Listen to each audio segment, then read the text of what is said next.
So in Nehemiah chapter 9, there's two realities I want to talk to you about here for just a minute. It says this earlier in the text. It says, God's people had abandoned His rules and forsaken His commandments. And then later in the text, it says this beautiful thing. It says, nevertheless, out of your abundant mercy, you did not make an end to them or forsake them, for you are a gracious and merciful God.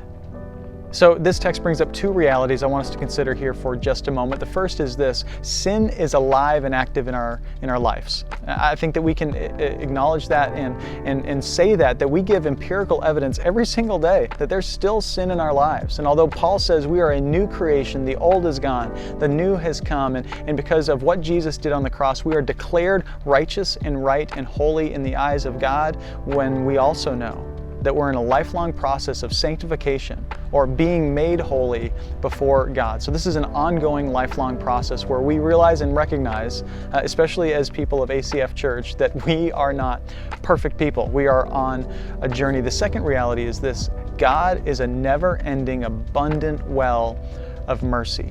He's always willing to give mercy to those who ask for it. Now, I don't know if you've seen this evident in your life. I often see it more in other people's lives than I do in my own. I don't notice it in my life. And the other day, my little boy had a bad day, was struggling with his sister, just making some bad decisions, and he was being really mean to her. And I sat him down and said, buddy, you got to make this right. Like, you got to sit her down and say, I'm going to do better. And he walks over to her. And this was so cool. I watched the tears well up in his eyes, and he just looked at her and said, I'm sorry, I'll do better. And what I saw in her was so beautiful. She didn't stand at a distance. She didn't cross her arms or make him grovel. She wrapped her arms around him and just said, I love you, buddy. It's okay. And some of you here today, maybe when you're listening to this, you can think of which side of that you're on. Maybe it's somebody in your life that needs mercy, and it's time to give it to them. Like, it's time to give mercy. They don't deserve it. They've done nothing to earn it, and yet you're going to give it in abundance. And when you do it, you will be showing them the gospel in real life. Maybe for you also, you're on the other side of this and you need to receive mercy.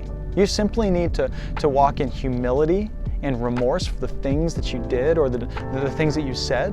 And in that, you simply need to receive mercy, whatever that might look like, from God or from someone else.